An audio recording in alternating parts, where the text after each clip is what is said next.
Alright, so quick specs on the bike. Mechanical disc brakes all around. This is a 3-speed drivetrain, believe it or not. Shimano Nexus drivetrain, keeping things sorted out. Of course, signature lefty fork with a 1/2-inch steerer, 1.5-inch steerer, and looks like we on this bike some white Thermalite pedals, K-Force garment holder, and as well as triple B bell. There we go. And Cannondale brake levers, Maxxis tires,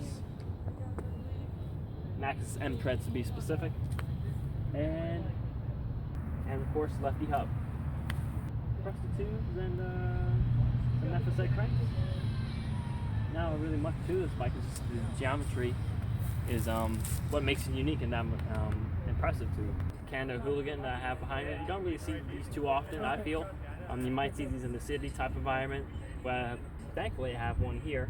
I'm just chilling at the skate park, and I have my BMX bike actually, and I figured the geometry is kind of sort of the same in some aspects to a standard BMX bike, so I figured, hey, give my boy a call and see what he can do.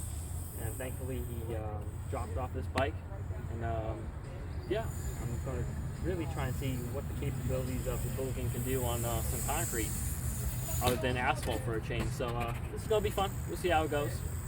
So yeah, let's get to it.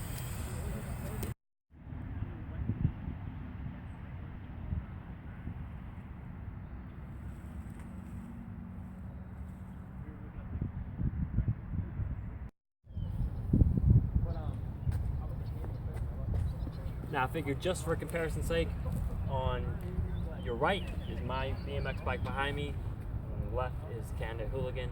You can kind of see the similarities, or small similarities between a standard BMX bike and Cannondale's frame geometry.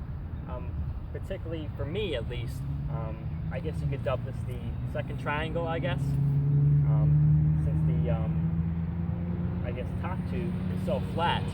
And you can kind of see how that flat top tube is compared to my sloped top tube on my BMX bike. It's pretty low slung and flat, and allows a pretty good standover.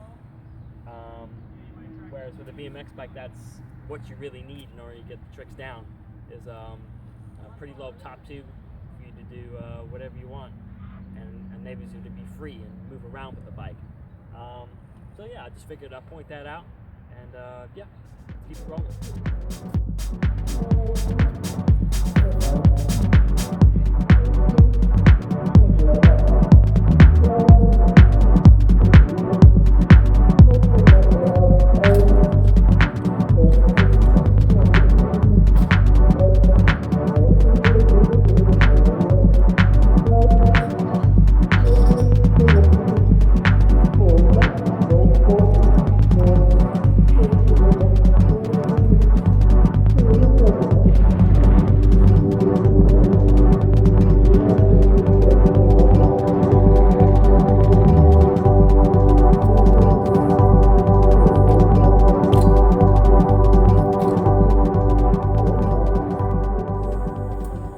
So my initial impressions is just riding around here in Glasgow Park. There are some limitations to it. Bike in general kind of prevents you to do stall tricks to some extent, like bubikas and ice picks and everything else. The back end's a little too long, but and the bottom bracket itself is a little bit low. So I know I said in the beginning of this video that it's kind of similar to a BMX bike, and by looking at it, yeah. But geometry-wise, not so much. But can you still have a great time on a portable bike meant for the city, that's made by Cannondale, great design and strong construction? Yeah, you can. It's not as flexible as a real BMX bike. It potentially can be, depending on your skills. Shout out to Mike Feedy. Thank you for doing some of the shots here on the small little shoot. And yeah, I guess I'll see you guys around.